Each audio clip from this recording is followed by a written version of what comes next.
अस्सलाम वालेकुम दोस्तों, welcome to another video of back to school. आज का जो टॉपिक है वो है इलास्टिसिटी ऑफ डिमांड। वो स्टार्ट करने से पहले मैं आपको बता दूं कि नीचे डिस्क्रिप्शन में बुक की लिंक मौजूद है इकोनॉमिक्स की, जो मैं आपको रिकमेंड करता हूं कि आप पढ़ें। उससे आपके कॉन्सेप्ट्स और एनहेंस होंगे। और आज जो टॉपिक्स हम डिस्कस करने वाले हैं वो है elastic demand with graph, in elastic demand with graph, and unitary elastic demand with graph, and factors influencing elasticity of demand. तो टाइम वेस्ट करे बगैर आइए शुरू करते हैं। तो इलास्टिसिटी ऑफ डिमांड के बारे में पढ़ते हैं। इलास्टिसिटी ऑफ डिमांड है क्या? इलास्टिसिटी ऑफ डिमांड क्या है? इलास्टिसिटी ऑफ डिमांड इज के आपकी प्राइस आपकी डिमांड के ऊपर क्या फ़र्क लाती है और आपकी प्राइस आपकी डिमांड के ऊपर कितना फ़र्क लाती है। This is elasticity of demand. तीन किस्म की इलास्टिसिटी ऑफ डिमांड होती है। एक होती है आपकी इनइलास्टिक, एक होती है आपकी परफेक्टली इलास्टिक, इसको यूनिटरी भी बोलते हैं, और एक होती है आपकी, ये होती है इक्वल टू 1, और ये होती है ग्रेटर देन 1। सही है। तो ये डिफरेंट किस्म की इलास्टिसिटीज होती है। मैं क्या बोल रहा हूँ मैं थोड़ी देर में समझाता हूँ आपको। देखिए, फॉर इंस्टेंस मैं पहले आपको बना के दिखाता हूँ इन इलास्टिक का कर्व। इन इलास्टिक का कर्व होता है कुछ इस तरीके का। अगर परफेक्टली इन इलास्टिक है ना तो वो होगा कुछ इस तरीके का। मतलब ये तो भाई एकदम ही जीरो है, ये लेस देन 1 का ग्राफ है। ये सिचुएशन कब होती है, किस तरीके से बनती है, ये मैं आपको थोड़ी देर में समझाता हूँ। अभी आप सिर्फ ये समझ ली ये है इनइलास्टिक का ग्राफ, ये परफेक्टली इनइलास्टिक का ग्राफ है। जो नेक्स्ट ग्राफ बनाने वाला हूँ वो होगा यूनिटरी ग्राफ। यूनिटरी इलास्टिक का ग्राफ होगा कुछ इस तरीके से, एकदम 50-50 चलेगा। अगर इसकी प्राइस होगी 20 और डिमांड होगी 10, तो प्राइस अगर 10 पे आ जाएगी ना, डिमांड खुद ब खुद 20 पे आ जाएगी। मतलब रेशो के हिसाब से फ़र्क आ रहा होगा। 1:1 का रेशो चल रहा होगा इसके ऊपर, तभी ये इज इक्वल टू 1 चलता है। यूनिटरी इलास्टिक का मतलब ये है कि जितना चेंज उसमें उतना ही चेंज आपकी क्वांटिटी में, प्राइस में जितना चेंज उतना आपकी क्वांटिटी में चेंज। अगर अब मैं बात करूँ किसकी, मैं बात करता हूँ इलास्टिक डिमांड की, तो इसका जो ग्राफ है वो बनेगा कुछ इस तरीके से। इसकी थोड़ी सी लेटी हुई लाइन होगी, और परफेक्टली इलास्टिक की जो लाइन होगी ना वो एकदम ऐसी होगी। मतलब ये इन्फिनिटी पे जा रही होगी। ये ग्रेटर देन 1 तो है, अब ये वाली जो होगी है ना ये एकदम इन्फिनिटी पे चली गई है, ये ग्रेटर देन 1 लाइन है। तो इसमें क्या होगा, इसमें थोड़ी सी चेंजेस होगी। अगर ये 20 पे डिमांड है ना तो हो सकते हैं यहाँ पे 15 पे आपकी डिमांड हो, और ये गिरने के बाद अगर ये 10 हो जाती है ना तो आपकी ये डिमांड जो है उसी रेशो से नहीं बढ़ेगी, ये 15 से 13 ही होगी, ये हो सकता है 50 पे पहुंच जाए। तो ये है आपकी यूनिट, ये आपकी इलास्टिक डिमांड है। ठीक है। अब इनकी डिफरेंट डिफरेंट सिचुएशंस। अच्छा, इसको कैलकुलेट करने का एक फॉर्मूला भी है। आपकी PED, price elasticity of demand को कैलकुलेट करने का एक फॉर्मूला भी है, परसेंटेज चेंज। अच्छा, ये डेल्टा का साइन जो है ना ये चेंज शो करता है। Percentage change in quantity demanded over percentage change in price. अगर मैं इसको रख के चलूँ ना, ये वाली जो मैंने एग्जांपल दी है, अगर मैं इसको सॉल्व करूँ तो मुझे पता चलेगा कि ये फॉर्मूला किस तरीके से काम करता है। इसमें परसेंटेज कितनी चेंज हुई है, यहाँ से अगर ये 20 से 10 गया है तो इसमें कितना चेंज आया है। इसमें चेंज आने का कैलकुलेट करने का तरीका क्या है कि आप क्या करते हो, आप अपनी पिछली जो आपकी ओल्ड प्राइस होती है उसको माइनस कर देते हो न्यू प्राइस से। आपकी प्राइस पहले 10 थी, उसको माइनस कर दो 20 से, और अपनी ओल्ड प्राइस को डिवाइड भी कर देते हो आप 20 से। वैसे ही आप प्राइस के साथ भी करते हो, जो आपकी ओल्ड प्राइस थी उसको आप माइनस कर दोगे अपनी न्यू प्राइस के साथ, यानी 20 माइनस 10 डिवाइडेड बाय 10। ये इससे आपको पता चल जाएगा कि आपका क्या चेंजेस वगैरह क्या आएंगे। अच्छा, परसेंटेज निकाले तो दोनों को 100 से मल्टीप्लाई भी कर दोगे आप। सही है। तो 10 minus 20 is equal to -10, -10 divided by 20 is equal to 0.5। अगर आपको परसेंटेज में लाना है तो ये हो जाएगा आपका डायरेक्टली 50%। ठीक है। और यही चीज़ अगर आप इसके साथ करोगे तो ये माइनस में 50% आ रहा है ऊपर वाला, तो नीचे वाला आपका पॉजिटिव में 50% आ जाएगा। यहाँ पे माइनस और पॉजिटिव और नेगेटिव का कोई सीन सपाट नहीं है। बस फिर आपका क्या आएगा आंसर, आपका आंसर आ जाएगा percentage change is equals to 1। और यही चीज़ मैं आपको बता रहा हूँ कि यूनिटरी इलास्टिक जो है ऑलवेज इक्वल्स टू 1। सही है, तो यहाँ पे प्रूव भी कर दिया मैंने कि unitary elastic is equals to 1। तो मैंने फॉर्मूले से प्रूव भी कर दिया कि it is really equals to 1। सही है, अगर आप यही चीज़ इलास्टिक डिमांड के साथ करके देख लो, सेम फॉर्मूले में लगा के देख लो, तो आपको पता चल जाएगा कि आंसर जो आ रहा है आपका ग्रेटर देन 1 आ रहा होगा। ठीक है, अब हम लोग आगे बढ़ते हैं। कौन कौन सी सिचुएशंस ऐसी आएंगी कि आपकी डिमांड जो है परफेक्टली, आपकी डिमांड इनलास्टिक होगी, आपकी डिमांड यूनिटरी होगी और आपकी डिमांड इलास्टिक होगी। इनकी डिफरेंट सिचुएशंस आती हैं। चलें पहले हम लोग इनलास्टिक के बारे में बात कर लेते हैं। इनलास्टिक डिमांड आपकी उस सिचुएशन में होगी जब कोई ऐसी चीज़ होगी जिसके बगैर इंसान ज़िंदा नहीं रह सकता या जिसके बगैर इंसान रह ही नहीं सकता। जैसे ड्रग्स हो गई। ठीक है, ड्रग्स पहले तो स्टार्टिंग में इंसान करता है मज़े में, फिर उसके लिए बन जाती है वो सज़ा, और जब सज़ा बन जाती है तो उसके लिए कितने भी पैसे दे दे उसको कोई फ़र्क नहीं पड़ता, उसको सिर्फ ड्रग्स चाहिए होती है। या इसको अगर थोड़ी सी शरीफ एग्जांपल में ले आए तो इंसुलिन। इंसुलिन में क्या होता है, it is a life saving drug. अगर इंसान मर रहा होगा ना तो उसको इंसुलिन चाहिए होगी। इंसुलिन मरते हुए इंसान को बचाने के लिए लोग लाखों रुपए दे देंगे, उनको कोई फ़र्क नहीं पड़ेगा क्योंकि जान की कोई कीमत नहीं होती। इंसुलिन की मैं प्राइस जितनी भी रख लूँ ना, डिमांड कम नहीं होगी या बहुत कम होगी, बहुत कम रेशो से कम होगी। यूनिटरी इलास्टिक डिमांड कहाँ पर आएगी? वैसे तो ऐसी कोई परफेक्ट एग्जांपल नहीं है यूनिटरी की, आप कोई रियल लाइफ एग्जांपल नहीं है, लेकिन बनाने को तो आप एग्जांपल बना सकते हो, अपनी तरफ से खुद भी कोई भी एग्जांपल बना लो। जैसे कि यूनिटरी इलास्टिसिटी ऑफ डिमांड जो है आपकी, कह लो कि एक कैमरा था, पहले मिलता था आपको $20 के अंदर, अब वो आपको मिल रहा है $10 में।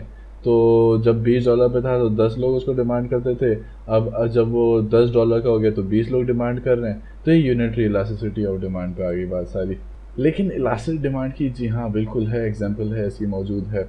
इसकी एग्जांपल एक तरीके से हो गई कि वो प्रोडक्ट जिसके सब्सटीट्यूट्स मौजूद है, जैसे कोक और पेप्सी हो गया। अगर कोक वाले अपनी प्रोडक्ट की प्राइस बढ़ा के 10 रुपये से 20 रुपये कर देते हैं सिर्फ 1 लीटर के प्रोडक्ट को, सेम 1 लीटर के प्रोडक्ट को, और पेप्सी वालों की प्राइस अभी भी 10 रुपये ही है 1 लीटर की प्रोडक्ट की, तो लोग क्या करेंगे, लोग सब पेप्सी की तरफ शिफ्ट कर जाएंगे और कोक को अब बहुत कम लोग इस्तेमाल करेंगे।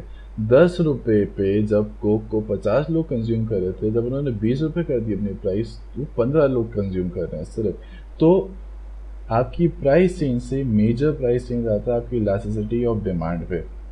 खैर, ये सारी बातें तो हो गई हमारी सिर्फ और सिर्फ एग्जांपल्स पे। अगर हम लोग रियल लाइफ देखें क्या फ़र्क पड़ता है, आपकी कौन से फैक्टर्स होते हैं जो कि इन्फ्लुएंस करते हैं आपकी क्वांटिटी डिमांड रेट, आपकी इलास्टिसिटी ऑफ डिमांड को, PED को, प्राइस इलास्टिसिटी ऑफ डिमांड को, वो हम लोग देखते हैं। अब उनको डिटेल में पढ़ते हैं।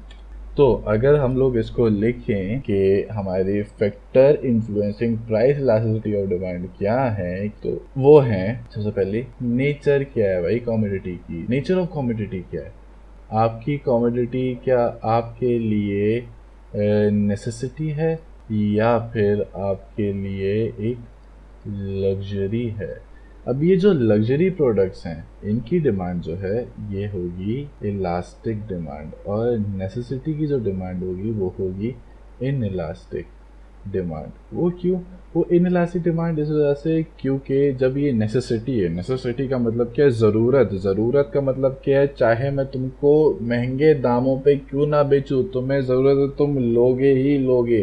पानी को मैं तुम्हें 10 रुपये का बेचूँ या 100 रुपये का बेचूँ या 200 का बेचूँ, तुम खरीदोगे ही खरीदोगे। हो सकता है तुम पहले अगर 10 खरीद रहे थे तो अब 5 खरीदो, 4 खरीदो, लेकिन तुम्हें खरीदना पड़ेगा because this is necessity for you, तुम इसके बगैर रह नहीं सकते।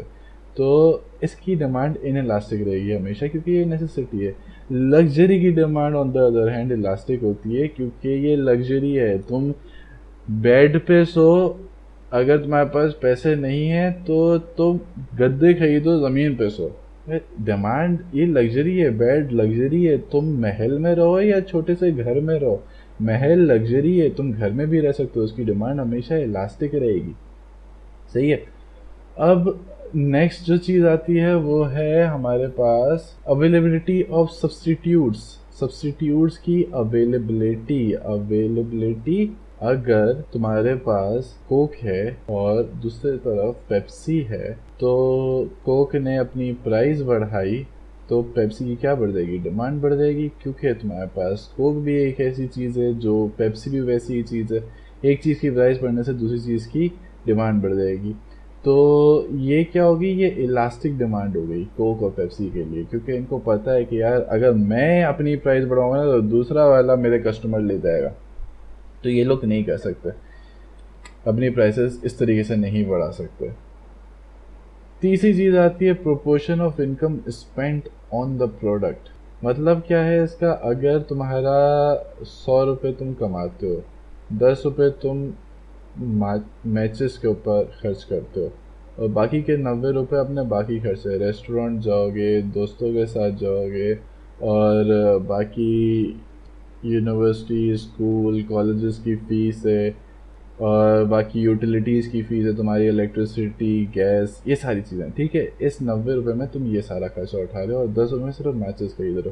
अगर ये 10 रुपये से 11 रुपये हो जाती है तो तुम क्या मैचेस खरीदना बंद कर दोगे? बिल्कुल नहीं करोगे। इनइलास्टिक डिमांड है, बहुत कम प्रोपोर्शन जो है तुम्हारा इसका मैचेस के ऊपर जा रहा है तुम्हारी इनकम का। लेकिन यहाँ पे क्या है, 90% ऑफ इनकम तुम्हारी इन सारी चीज़ों में जा रही है। अगर ये 90 से 95 चला जाता है ना तो तुम्हारे लिए बहुत बड़ा फ़र्क हो जाएगा। तुम वैसे ही 90% इसके ऊपर खर्चा कर रहे हो, 95% तो तुम्हें झटका दे जाएगा। तो तुम क्या करोगे? हो सकता है अपने रेस्टोरेंट के खर्चे बंद कर दो, अपने दोस्तों के साथ उठना बैठना बंद कर दो। क्यों? क्योंकि तुम्हारे खर्चे बढ़ते चले जा रहे हो, तुम्हारी इनकम उतनी की उतनी है। तो this is elastic demand for you.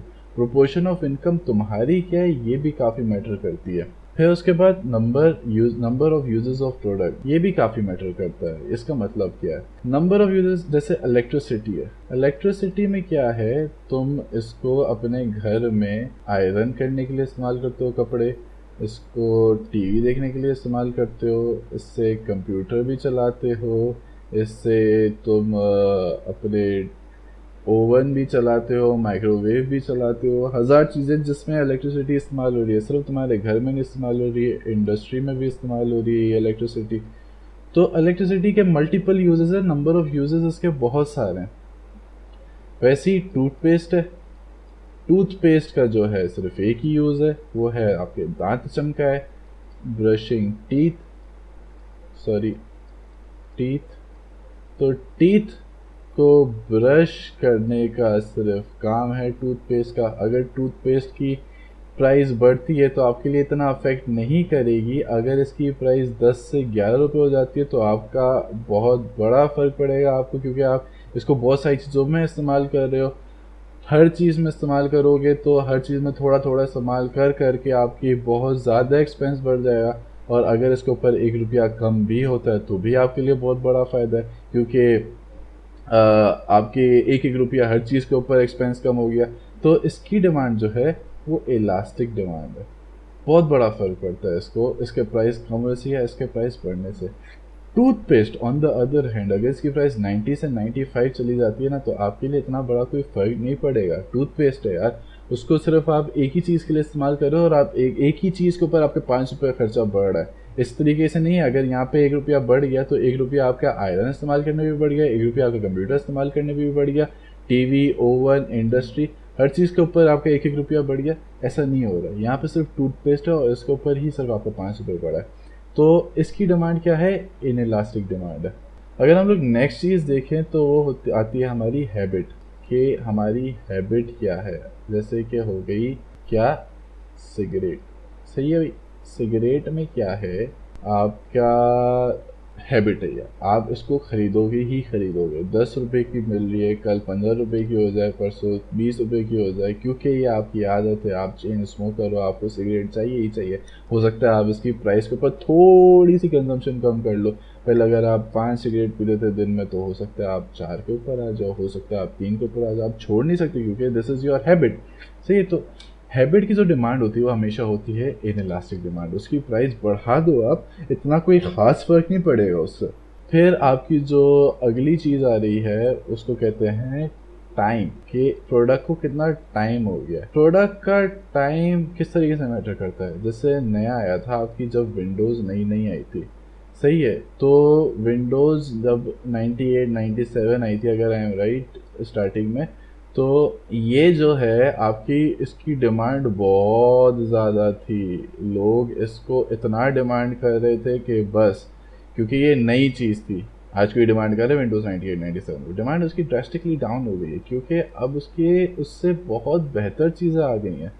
पहले क्या था, पहले आपके जो नोकिया था, नोकिया 11 जो था, इसकी डिमांड कितनी थी। जब से स्मार्टफोन आया है कोई पूछता है इसको, कोई भी नहीं पूछता क्योंकि सिर्फ स्मार्टफोन की डिमांड है। तो टाइम के साथ साथ चीज़ों की डिमांड के ऊपर बहुत फ़र्क पड़ जाता है, उसकी इलास्टिसिटी के ऊपर बहुत फ़र्क पड़ जाता है। स्टार्टिंग में विंडोज़ की डिमांड जो थी वो इनइलास्टिक थी। अगर ये लोग महंगा भी बेचते हैं ना तो फिर भी लोग ख़रीदते, लेकिन अगर आज 90s की प्राइस में ये लोग आज बेचेंगे, अगर ये लोग विंडोज़ 10 के कंपैरिजन वाली प्राइस में विंडोज़ 98 को बेचेंगे तो कोई ख़रीदेगा? बिल्कुल नहीं खरीदेगा। क्यों? क्योंकि अब इसकी डिमांड जो है वो इलास्टिक हो चुकी है।